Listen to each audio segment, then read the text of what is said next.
महाराष्ट्र में स्थानीय निकाय चुनावों में सत्तारूढ़ महायुति गठबंधन ने बड़ी जीत हासिल की है। बीजेपी, शिवसेना, शिंदे गुट और एनसीपी अजीत पवार गुट के गठबंधन ने 288 नगर परिषद और नगर पंचायतों में से 207 जगहों पर अध्यक्ष पद जीतकर अपना दबदबा बरकरार रखा।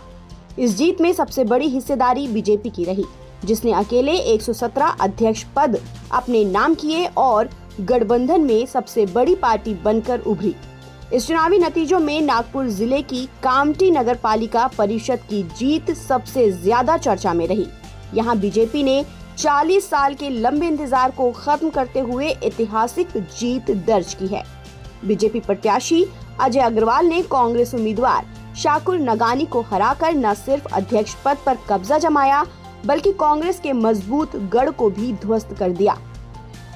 कामठी नगर पालिका परिषद के अध्यक्ष पद के लिए हुआ ये चुनाव आखिर तक सस्पेंस से भरा रहा। मतगणना के शुरुआती दौर में कांग्रेस उम्मीदवार बढ़त बनाए हुए थे, लेकिन आखिरी राउंड में पासा पलटा और बीजेपी ने बाजी मार ली। बीजेपी प्रत्याशी अजय अग्रवाल ने कांग्रेस के शाकुर नगानी को महज 103 वोटों के मामूली अंतर से हरा दिया। वहीं हार के बाद कांग्रेस के शाकुर नगानी ने चुनाव नतीजों में गड़बड़ी का आरोप लगाया।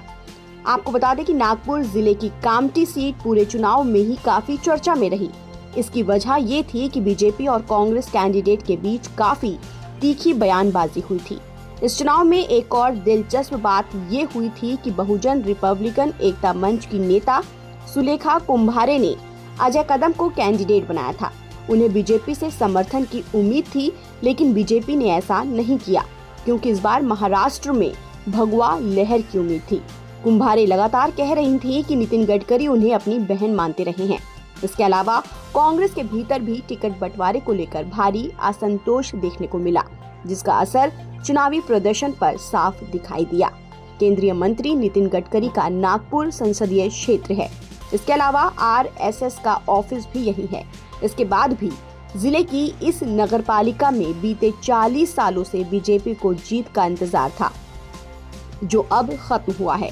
इन नतीजों के बाद राजनीतिक हलकों में अब बीएमसी चुनाव को लेकर चर्चाएं तेज हो गई हैं।